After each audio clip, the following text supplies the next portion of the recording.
La première fois que je me suis lancé dans une épreuve de trail, c'était un marathon. J'étais confiant, je connaissais la distance pour l'avoir parcourue sur route.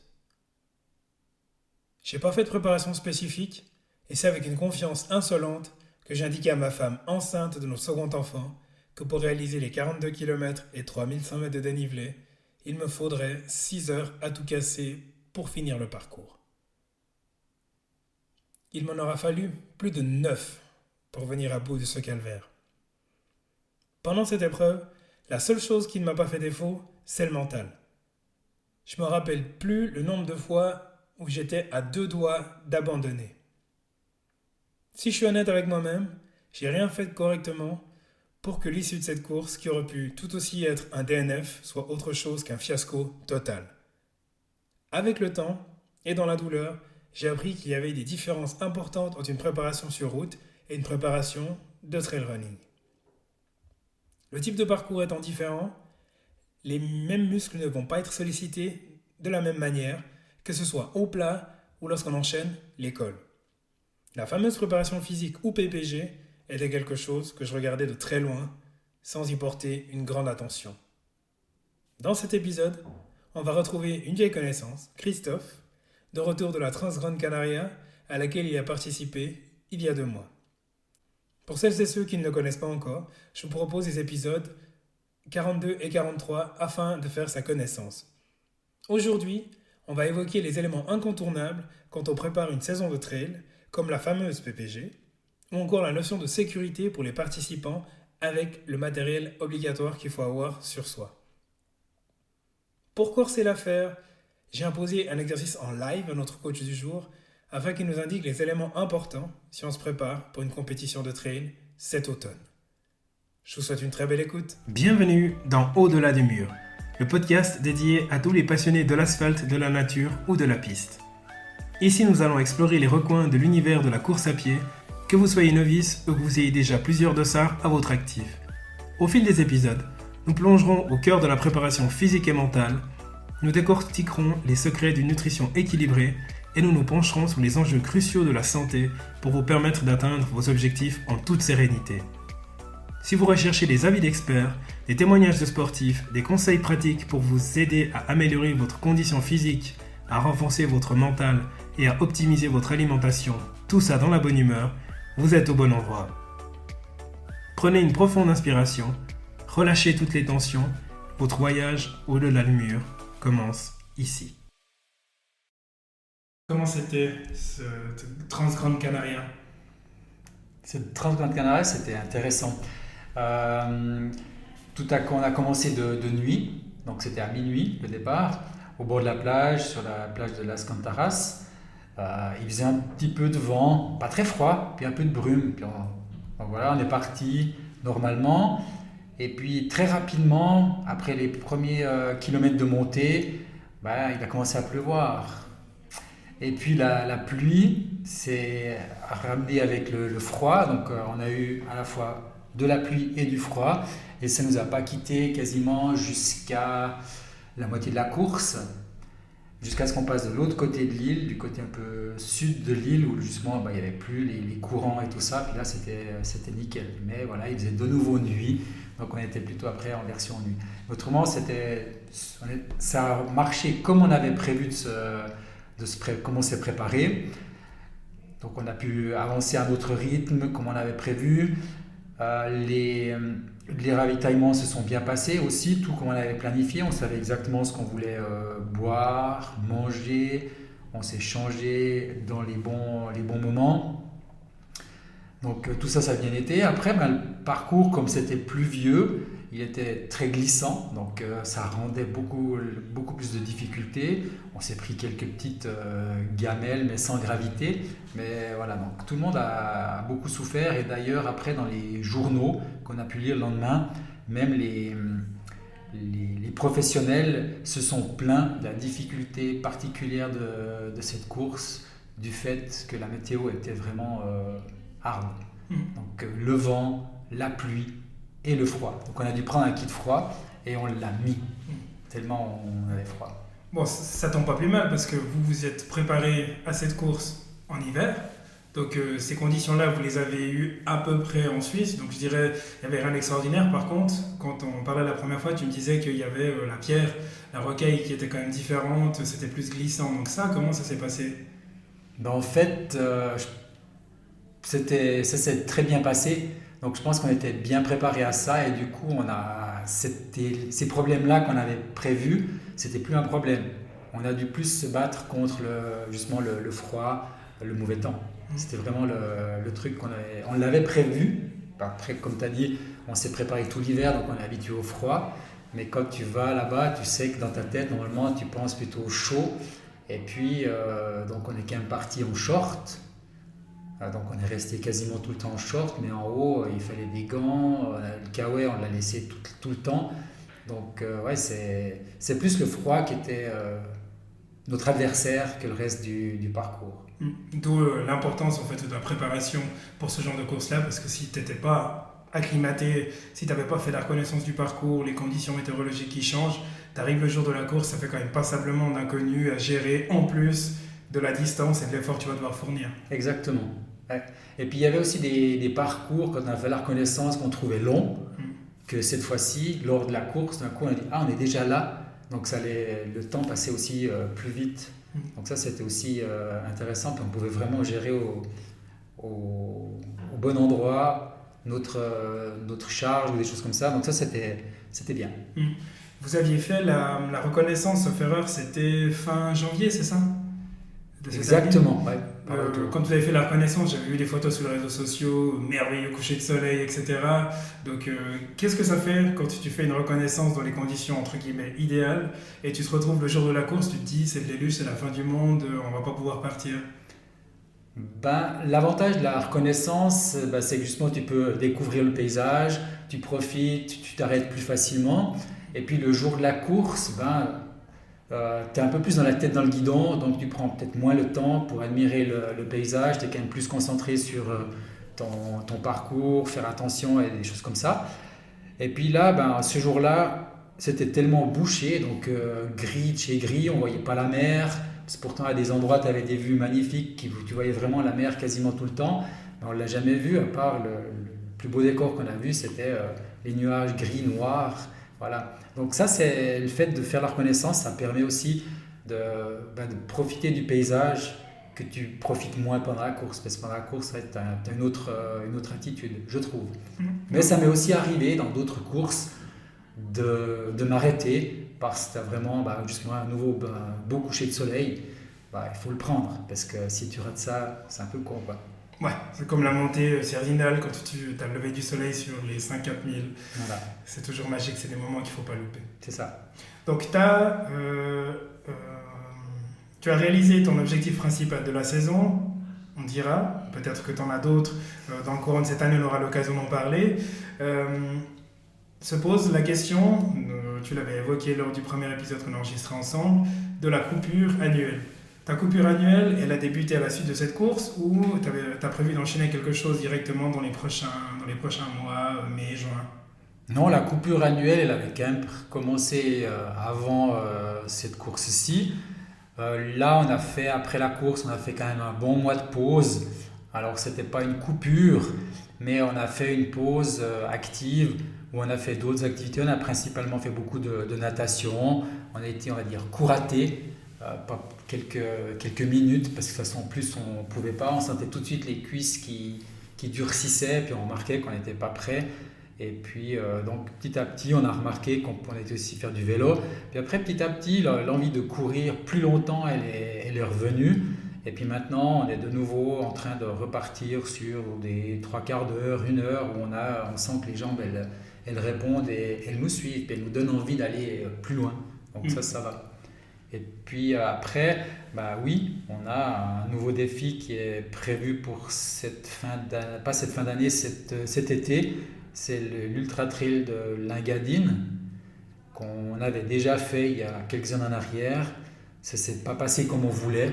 Donc on ne va pas s'arrêter sur un échec, puis on va remettre le métier sur la table et puis on va repartir partir là-dedans. Rebosser très fort. Exactement. Vous avez fait quelque chose de contraire à ce que j'ai l'habitude de faire d'habitude, alors je ne suis pas la norme, mais c'est que vous avez débuté votre saison par une compétition de trail.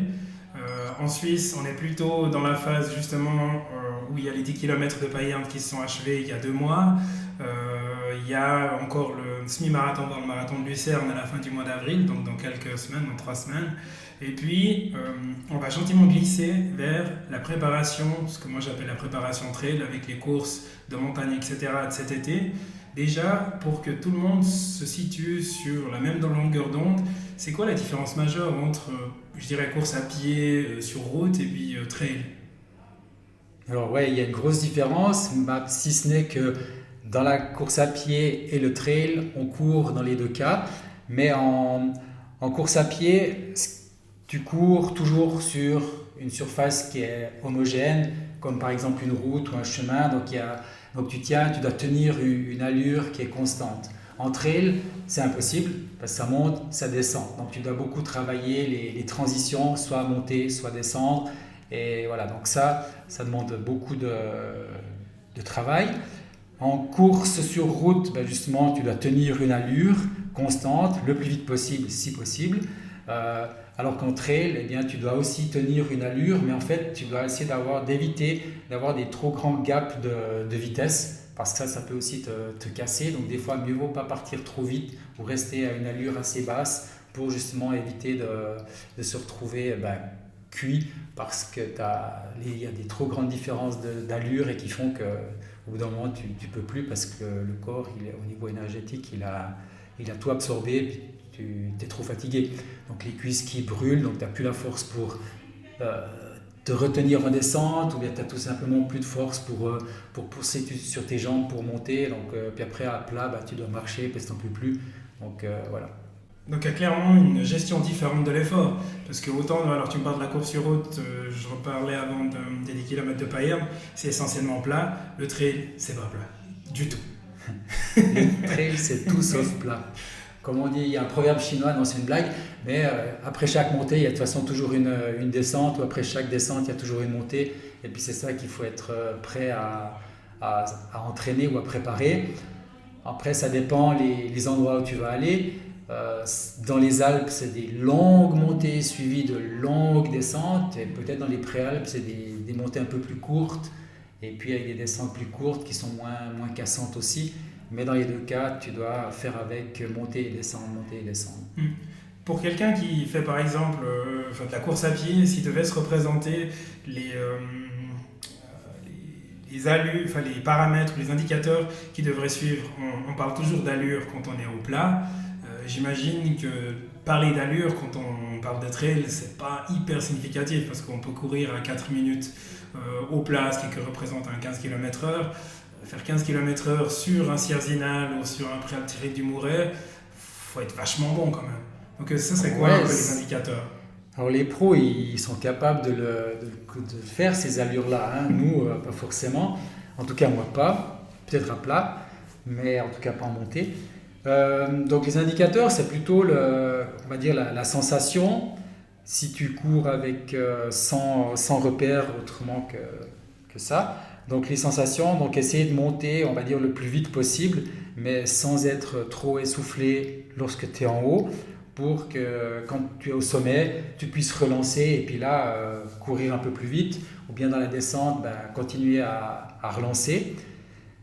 Faire attention par contre en descente de ne pas courir trop vite, parce que c'est plus facile forcément, donc on aurait tendance à vouloir se laisser aller.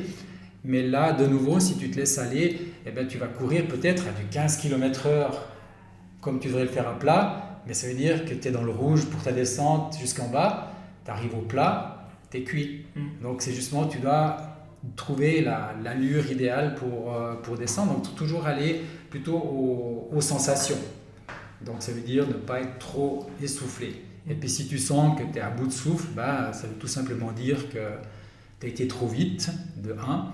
Et puis si tu sens que tes cuisses brûlent ou que tu n'arrives plus à lever une jambe l'une derrière l'autre, c'est que tu as aussi été trop dur dans la descente et puis que tes cuisses elles sont cuites. Donc plus de force dans les jambes qui fait que tu ne peux plus en avant.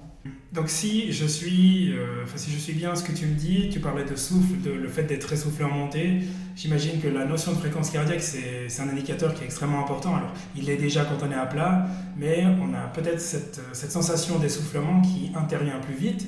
Si on devait se positionner par rapport à une allure d'entraînement, par rapport à une segmentation des zones d'entraînement sur 5 zones, par exemple, euh, pour une compétition où on fait une trentaine, une quarantaine de kilomètres, il faudrait qu'on se situe dans quelle zone pour être certain, entre guillemets, de pouvoir aller au bout sans se cramer. Ben là, ça va dépendre toujours de ton niveau d'entraînement, de préparation. Donc je dirais que quelqu'un qui est super entraîné, il pourra travailler dans des zones plus hautes et plus longtemps, donc il ira forcément plus vite. Et puis quelqu'un qui est peu ou pas entraîné, ben, il n'arrivera pas, il voudra aller dans ces zones élevées parce qu'il se dira 20 km, c'est pas si long que ça, tout compte fait. Donc on essaye d'aller le plus vite possible, mais comme tu n'es pas entraîné, ben, tu tiens peut-être 5 km, puis après tu exploses, et puis tu traînes la patte jusqu'à la fin, puis tu attends que la fin arrive. Et puis ça, on le remarque souvent dans beaucoup de courses où la plupart des gens ont tendance à partir très très très rapidement. Et puis on remarque, nous, après 5 km, on commence à avaler les premiers, qu'on dépasse les premiers qui nous ont dépassés. Et puis après, on ne les voit plus. Ou alors, souvent dans les courses, quand tu cours, tu entends des gens qui sont derrière toi, tu te demandes jusqu'où il va pouvoir aller, parce que voilà, là c'est vraiment qu'il est déjà à bout, donc, et puis tu sais qu'il reste encore quelques kilomètres derrière, ça va être compliqué. Donc vraiment, tout dépend pour moi de ton niveau de forme, de préparation. Si tu t'es entraîné à courir vite, longtemps, eh bien là, tu auras plus de facilité, et si tu n'as jamais fait cette préparation-ci, c'est quasiment impossible. Bah, allons-y d'ailleurs, cette fameuse préparation. Euh, pour avoir vécu les deux, je sais que les deux préparations ne se valent pas, parce que j'étais le gars qui était haletant dès les premiers kilomètres lors d'une course. Dans la préparation, il y a tout le monde qui s'imagine qu'il va falloir faire des intervalles, qu'il va falloir faire des séances au seuil, des séances en endurance fondamentale, mais il y a quelque chose qu'on omet toujours, et systématiquement, peu importe la discipline d'ailleurs, c'est la préparation physique, ce qu'on appelle la PPG et la PPS. Pour celles et ceux qui ne savent pas de quoi il s'agit ou qui ont besoin de l'entendre encore une fois, est-ce que tu peux nous rafraîchir la mémoire? Oui, alors la PPG, c'est vulgairement dit, ça veut dire que c'est la préparation physique générale, où là c'est plutôt en début de saison, où tu vas travailler les gros groupes musculaires, tu vas travailler l'entraînement de base, j'ai perdu mes mots, l'endurance fondamentale, pardon, voilà, j'y arrive. Et puis, ça, c'est le premier bloc. Le deuxième bloc, après, ça sera la partie plus spécifique où là, tu vas travailler des intervalles, des choses comme ça. Dans la musculation aussi, plus orienté spécifiquement par rapport aux gestes sportifs. Donc, comme c'est sur de la course à pied, ben, ça sera beaucoup des exercices, par exemple, sur une jambe, des choses comme ça. Et puis après, il y aura une troisième partie où ça sera plus orienté vers un peu plus de la pliométrie, explosivité, qui va te rendre vite, mais aussi un peu donner de la raideur musculaire pour que ton ressort il soit plus tendu et plus dynamique. Ça va te donner plus de raideur musculaire pour être plus rapide. Et puis maintenant, on va revenir sur la PPG. Donc direct, donc la PPG se fait plutôt en début de saison comme premier bloc, où là on va travailler l'aspect musculaire, donc plutôt travailler les gros groupes musculaires, par exemple des squats pour les jambes, travailler les mollets en soulevant des charges lourdes, travailler aussi le dos, bien sûr, parce que c'est important d'avoir une bonne musculature dans le dos, tout ce qui est gainage pour le renforcement du tronc. Et puis il faut quand même pas oublier les bras, hein. Quand on court aussi avec les bras, et si on fait du trail, on a quand même besoin des bras pour se tirer ou se pousser avec les bâtons. Donc les bras sont importants. Et puis ensuite, si on va dans la partie deuxième bloc, donc sur la partie un peu plus spécifique, on fera un peu, on va dire, les mêmes exercices, mais sur une jambe. Donc on va dire, tu peux imaginer un squat sur une jambe. Voilà, des exercices pour les mollets aussi sur une jambe, des choses comme ça. On peut aussi éventuellement faire sur des surfaces instables pour rendre l'aspect un peu plus difficile, vu qu'en trail, le terrain est accidenté, donc c'est bien que les chevilles soient prêtes à endurer ça. Et de nouveau, toujours travailler toujours le renforcement du tronc, parce que c'est quand même le tronc qui va faire que si tu as une bonne posture, une bonne statique à ce niveau-là, tout le reste va aussi mieux tenir. Puis après, l'aspect plutôt saut pour justement rendre la musculature plus élastique pour que ton ressort soit plus dynamique. Voilà. Quand on débute, quand on fait une préparation, que ce soit course à pied ou trail, même pour moi encore maintenant, autant c'est facile, c'est devenu une évidence de caser mes séances d'entraînement, d'intervalle, seuil, endurance fondamentale, autant ça reste quand même une contrainte de planifier ces satanées séances de musculation. Quel est le temps minimum qu'il faudrait consacrer au renforcement musculaire pour que ce soit efficace ? De nouveau, tout dépend un peu de ton niveau, mais je pars du principe que la plupart des gens sont relativement sédentaires. Donc, on a une masse musculaire qui est beaucoup plus basse ou plus faible que la normale. Donc, le fait de faire du renforcement musculaire, ça va nous rendre service pour le sport, d'une part, donc en termes de prévention des blessures, de 1. Et puis, ça va nous donner aussi plus d'efficacité de course et en économie de course. Et puis, ça, combien de temps ? Eh bien, je dirais minimum, c'est 1 mois, mais j'irai quand même un peu plus loin, jusqu'à 3 mois, pour avoir une bonne base. Parce que c'est pas en 1 mois, si tu n'as jamais rien fait, c'est pas en 1 mois que tu vas tout faire. Au contraire, les premiers temps, tu auras plus de courbatures qu'autre chose. Donc, pour avoir quelque chose de bien, il faut compter bien 3 mois. Après, c'est aussi le bon dosage, de pouvoir les intégrer dans les entraînements pour pas que ça prenne trop de temps, ou bien de faire des petits rituels, enfin des exercices ou des séances comme ça qui sont pas trop chronophages pour éviter de devoir dire je dois de nouveau faire ça, j'ai pas le temps, puis en fait on fait jamais.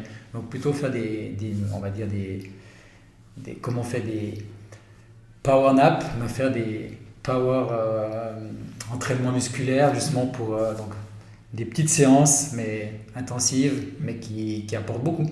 Donc on pourrait cibler par exemple, se dire allez 2-3 fois par semaine je vais essayer de faire 10 minutes.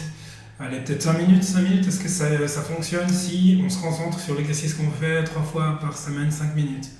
Alors de toute façon, 5 minutes, c'est déjà mieux que rien, d'accord ? Et puis après, l'appétit vient en mangeant, donc peut-être que les premières fois, tu fais 5 minutes, puis après tes 5 minutes, au bout d'un certain temps, tu dis « ouais, mais j'ai l'impression d'avoir rien fait ». Donc là, tu vas te dire « bon, maintenant, je vais essayer de faire un peu plus ». Donc ça peut être 10, ça peut être 15, ça peut être 20, mais mieux vaut commencer par un petit peu, et puis augmenter progressivement la charge. Ça sera plus bénéfique que de dire voilà, je vais faire 1 heure de musculation et puis le lendemain matin, de toute façon, tu n'arriveras pas à te relever et puis tu te diras merde pour ça parce que de toute façon, ça me fait mal quand je fais ça. Donc voilà, c'est normal que ça fasse mal si tu n'en as jamais fait et puis que tu soulèves des poids que tu n'arrives pas à soulever. Voilà.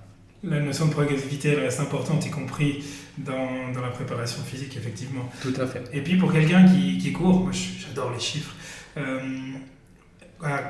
de combien de pourcents est-ce qu'on parle quand on fait du renforcement musculaire par rapport à quelqu'un qui fait pas ? Je me prends moi, à l'instant T, je me dis ok, la même saison, il y a 2 Hugo qui vont faire une préparation physique identique, à cela près qu'il y en a un qui va pas du tout faire de PPG, de préparation physique générale et de PPS, préparation physique spécifique. Combien de pourcents de gains d'économie de course est-ce que je pourrais raisonnablement m'attendre à avoir en réalisant ces exercices de renforcement ? Bonne question. Puis là, pour pas dire de bêtises, j'ai pas de chiffres à te donner comme ça parce que j'ai pas de référence qui me vient à l'esprit pour te donner ça. Donc, je sais pas. La seule chose qui est de façon bénéfique, c'est que ça va prévenir les blessures. Ça, c'est un. Et puis, l'autre chose, c'est que tu vas être beaucoup plus efficace en course à pied. Donc, tu seras moins vite fatigué. Et puis, tu seras aussi plus rapide. Voilà, donc ça c'est un peu ces 3 notions, mais en termes de temps, qu'est-ce que tu peux gagner ? Ça, j'ai pas pas de chiffres à te donner. Et ça reste extrêmement individuel à nouveau. Donc ça dépend, comme tu disais aussi, de la sédentarité de la personne avant qu'elle commence peut-être à exercer une activité et puis à quel point tu consacres du temps aussi à faire ces exercices. Et si tu les fais juste en plus, j'imagine. Ça, c'est encore mieux, oui. Ça, c'est encore important. Si on prend le top 5 des exercices incontournables de renforcement musculaire que tu recommanderais pour une préparation trail, si je suis quelqu'un qui est moyennement sédentaire et qui me dit allez, cet été j'ai enfin réussi à avoir mon dossard pour Sierzinal. Alors je commencerai de toute façon par les jambes, hein. C'est là qu'on court avec nos jambes quand même. Donc pour quelqu'un qui commence, je lui proposerais déjà de commencer par la chaise contre un mur. Donc tu t'appuies contre un mur avec ton dos et puis tu fais ta chaise pendant 10, 15, 20, jusqu'à ce que tu essaies de tenir le plus longtemps possible en ayant les cuisses qui brûlent.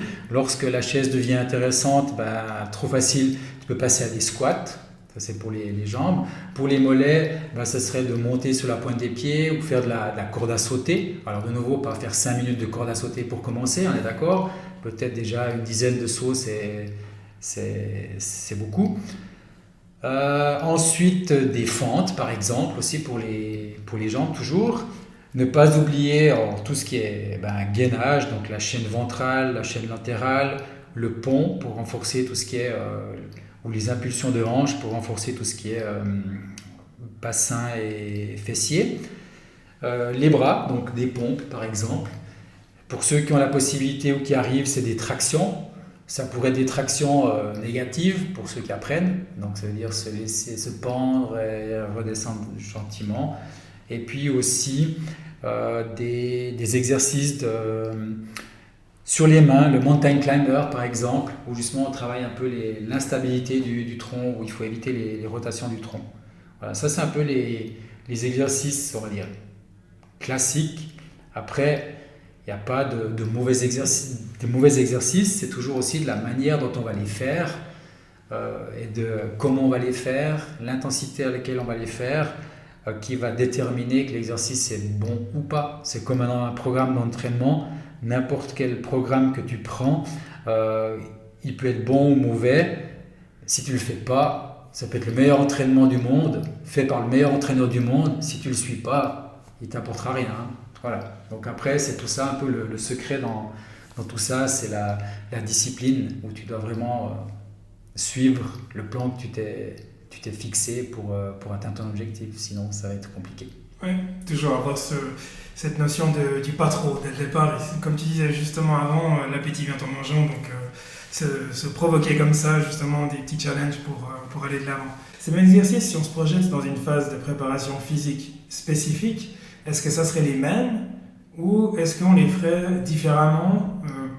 Typiquement, si tu parlais de l'exercice, faire des pompes, est-ce qu'on fait l'exercice avec des bâtons, des intervalles en montée avec des bâtons, etc. ou ça n'a rien à voir? Ouais, alors si on travaillerait, oui, et que c'est un peu ça, là, ça serait déjà de rendre le geste final. Donc justement, c'est transformer l'aspect musculaire qu'on a fait en salle ou à la maison chez soi dans son salon en geste spécifique pour justement faire que la musculature fonctionne. Donc exactement.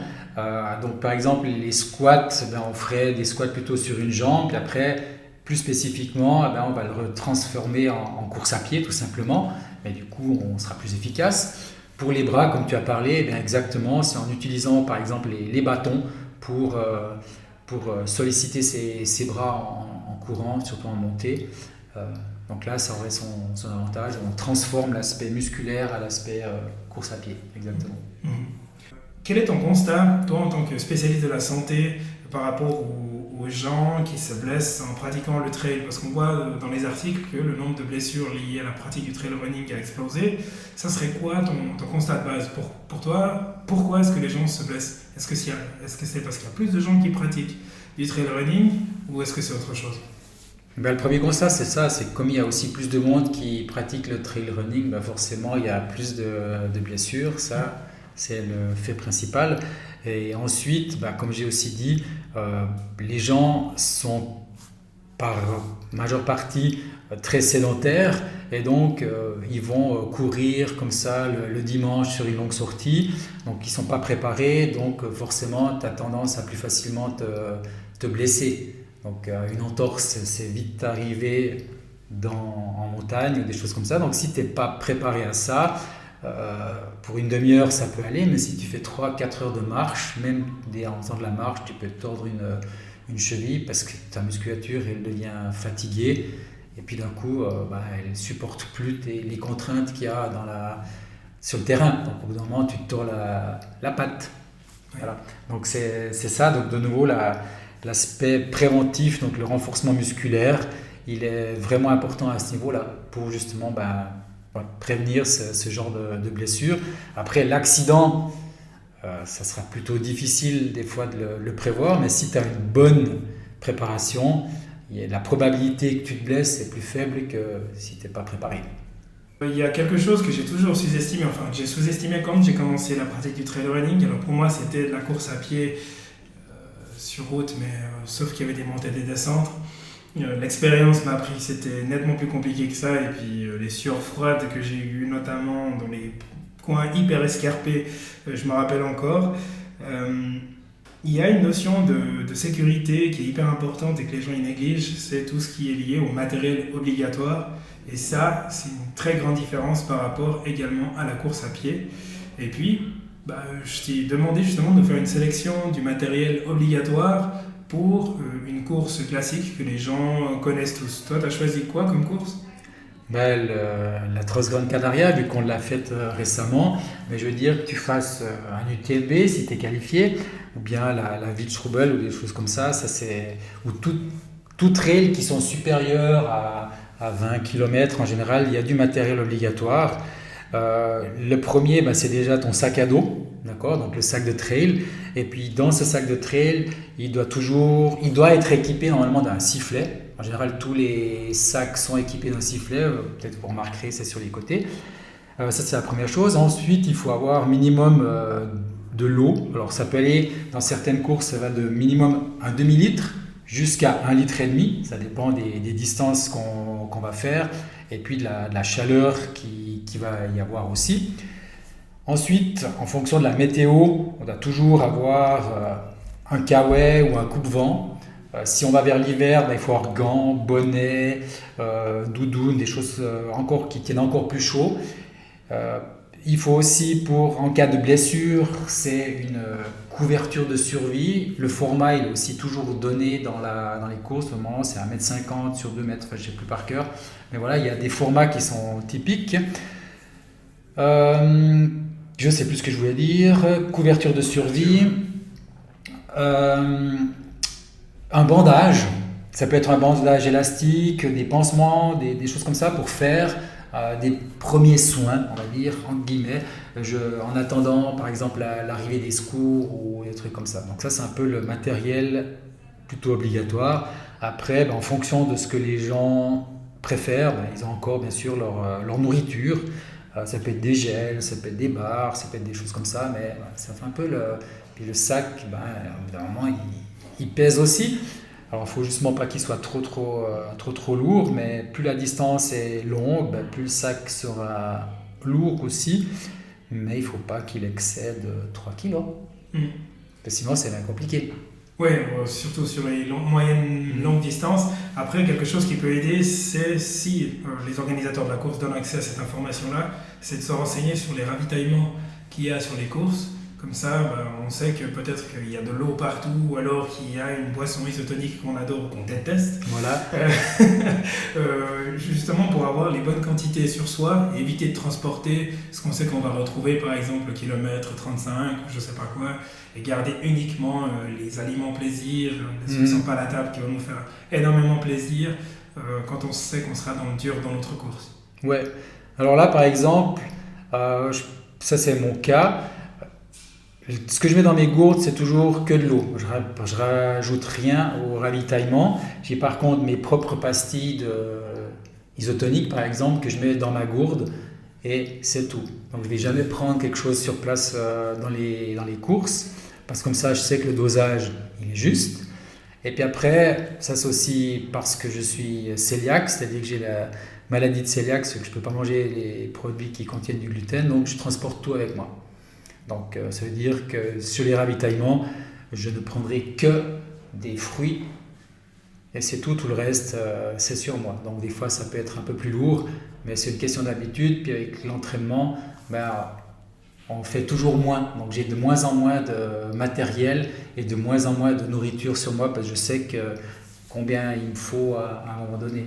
Et après c'est clair que c'est important de se renseigner qu'est-ce qu'il y aura ou quels sont les aliments ou les gels qu'il va y avoir au ravitaillement. Et puis surtout, et puis c'est ça qui est très important, c'est qu'il faut les tester avant de les prendre. Parce que si on les a jamais testés, puis tu dis ah il y a ça que je vais prendre, et puis c'est là que tu le testes, et puis 3 km plus loin, il y a tout qui sort parce qu'il est indigeste pour toi. Ça c'est des erreurs qui font très mal en ultra trail. Donc tout ce que tu vas prendre, tu dois savoir quoi et combien tu vas ingérer. Ça peut coûter un abandon. Voilà, tout simplement. Ça, c'est clairement ça peut clairement faire l'objet d'un épisode de podcast exprès, les choses à éviter quand tu prépares une course. Ouais.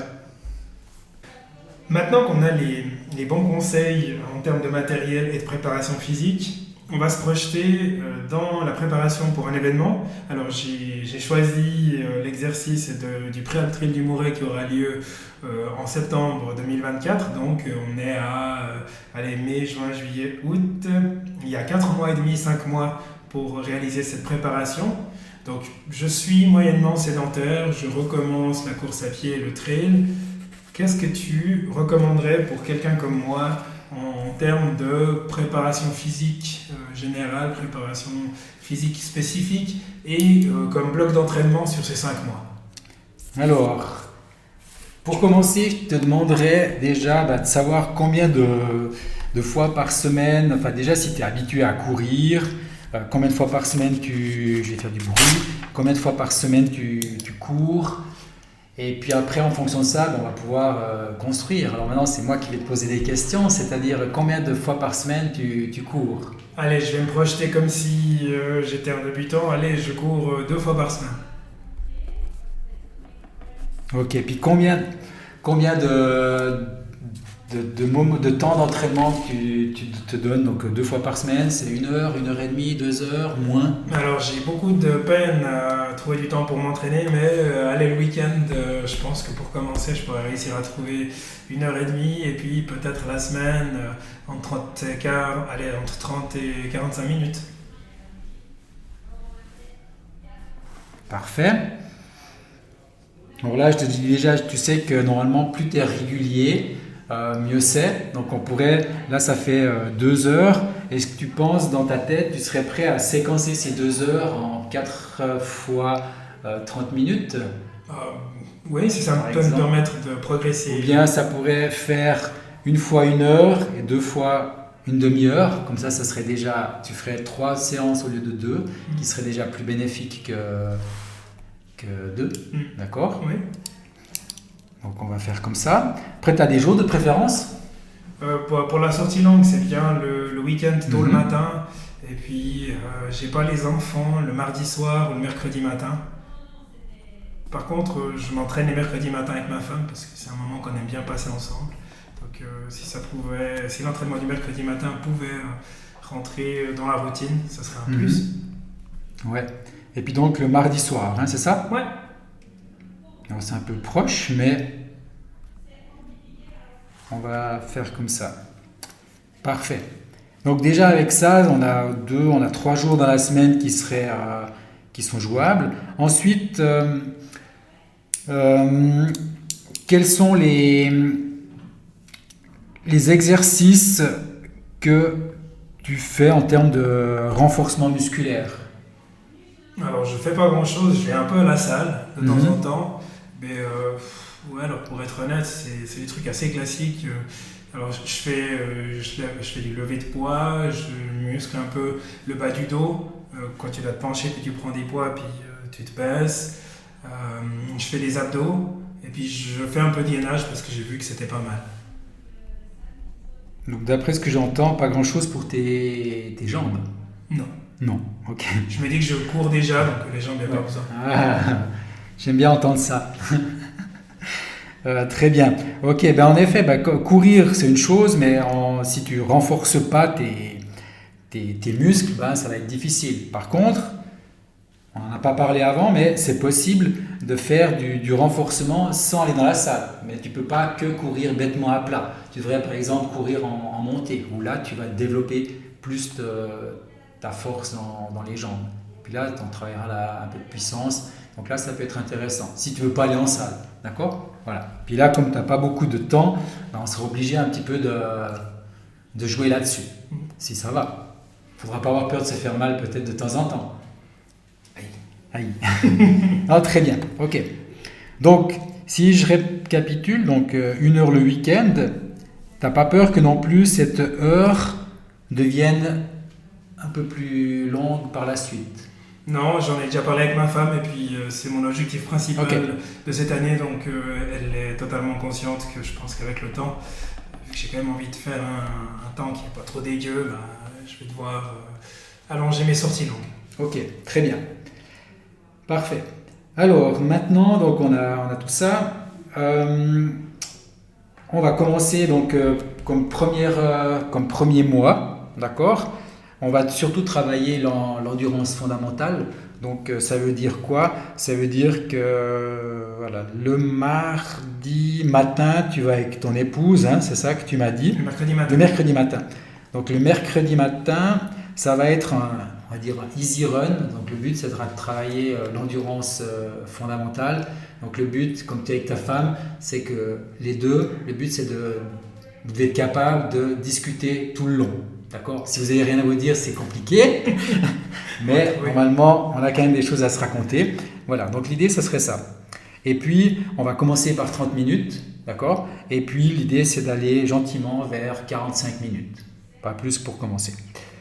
Et puis, le mardi soir, eh bien là, c'est juste un peu dommage qu'avoir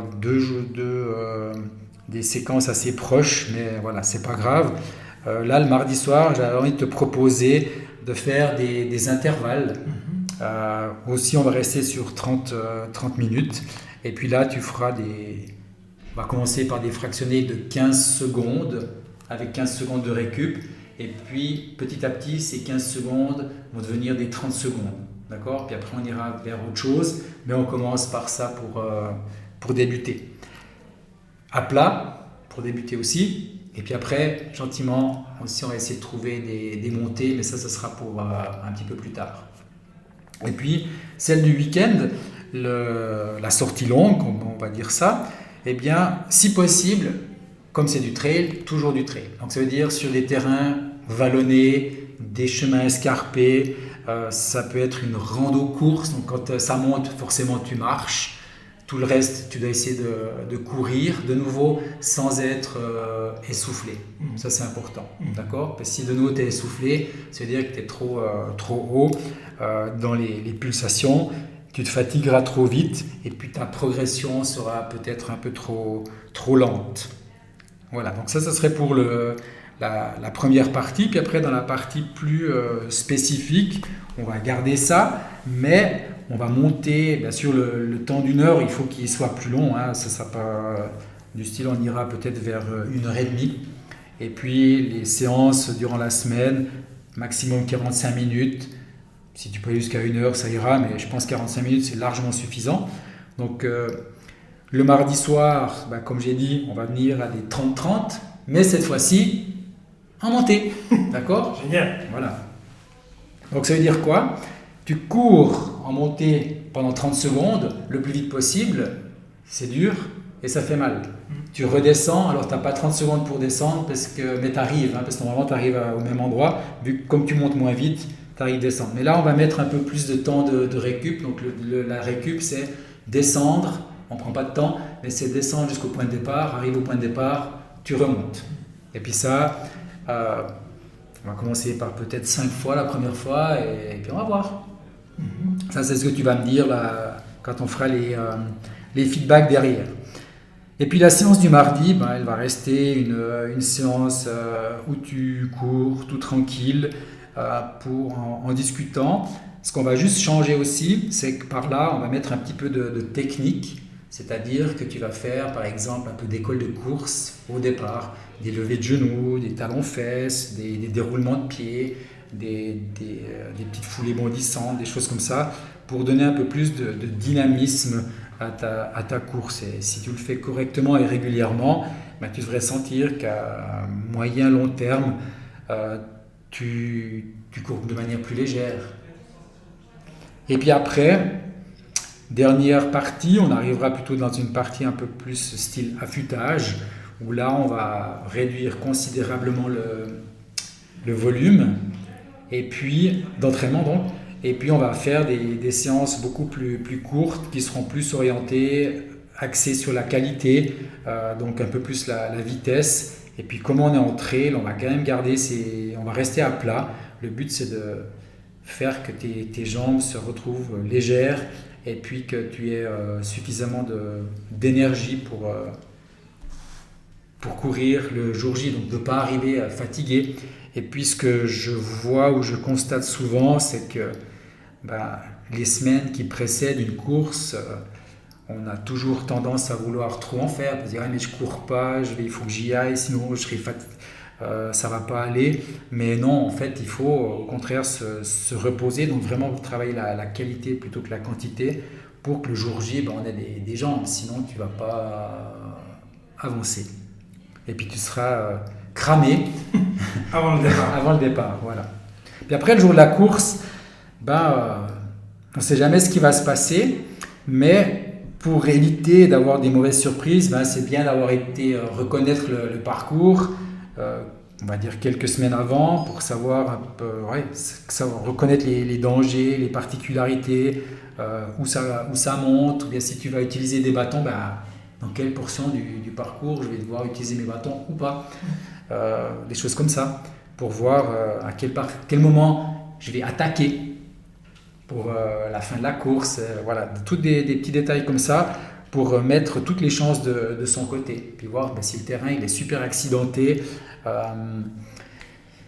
comme ça on sait à quoi faire attention. Puis après il y a la météo du jour qui va faire la différence, donc s'il pleut ou si c'est sec, s'il neige, il va pas neiger, enfin il peut neiger en septembre des fois, voilà.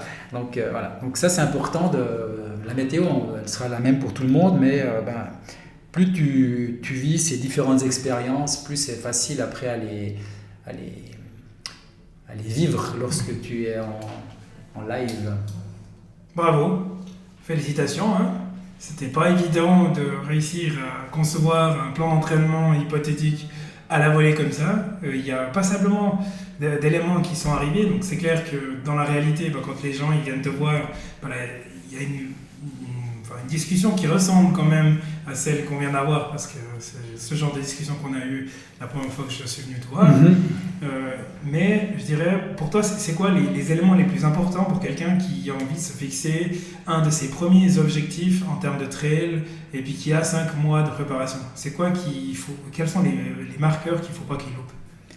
C'est pas des marqueurs, mais je dirais que c'est... il faut avoir donc si tu as un objectif, il faut t'en donner les moyens déjà. Donc ça veut dire que tu dois avoir une discipline, puis après il faut être régulier. Ça, pour moi, si tu n'es pas prêt à faire des sacrifices, donc si tu n'es pas prêt à faire ces sacrifices-là, le programme il est déjà perdu d'avance. Parce que ça va être très, très difficile.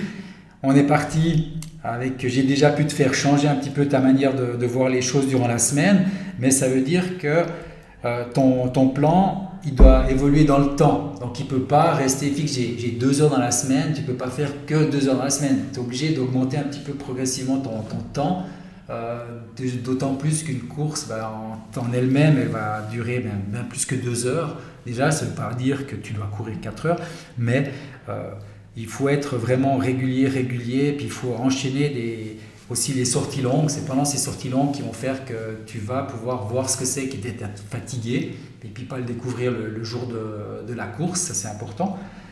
Donc vraiment, discipline, régularité, sacrifice, ouais. Peut-être un petit peu d'égoïste aussi, parce que voilà, on a la vie de famille, mais des fois il faut savoir dire, écoute là, j'ai ça, et puis je vais y aller. Voilà. Ou alors, si la famille joue le jeu, se dire qu'elle participe à l'événement. Puis ça, je pense que c'est un point aussi important. Si la famille participe à l'événement, eh bien, ça sera plus facile.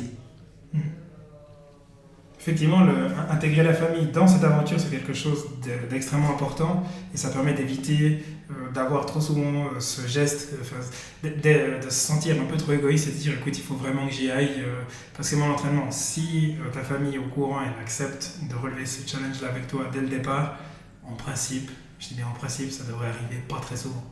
Exactement, puis ce sera tes premiers supporters qui seront au bord de la piste au départ, à l'arrivée, qui seront là pour soutenir. Et puis ça, c'est une superbe... c'est magnifique à la fin, quoi. C'est la plus belle des récompenses. Exactement, ouais, c'est ça. Bon, je sais ce qu'il me reste à faire, hein, je le dis souvent, mais je vais continuer à m'entraîner, hein, maintenant que j'ai eu mon dossard pour cette finale. Oui. Je te remercie infiniment de m'avoir consacré ce temps, Christophe. C'était vraiment un plaisir d'échanger sur la PPG, PPS et puis sur ce plan d'entraînement. Donc je rappelle que c'était un exercice. Ne faites pas ça chez vous, ça nécessite quand même une certaine adaptation. Et puis, vous allez bientôt commencer les entraînements donc avec Trail Academy ou c'est déjà commencé? Alors avec Trail Academy, on a déjà commencé depuis le mois de février. Là, on se voit tous les lundis soirs à 18h30. Et puis on a lancé nos stages trail là, qui auront lieu là, à partir du fin avril, donc le 26 avril, un petit stage trail qu'on a dit on va essayer de faire un en soirée. Puis normalement il y aura la pleine lune ce jour-là, donc voilà. Ensuite 2 au mois de mai. Et puis après ça sera tout parce qu'après c'est juin et puis c'est le début des courses, donc ça ne vaut plus la peine de forcément faire des stages trail. Donc voilà. Plus d'informations sur Trail Academy ou bien le site actiphysio.ch. Voilà. Ou bien sur les réseaux sociaux, Trail Academy, Actiphysio. Toutes les informations sont Génial. Excellent. Merci beaucoup, Christophe. Merci à toi, Hugo. À bientôt. À bientôt.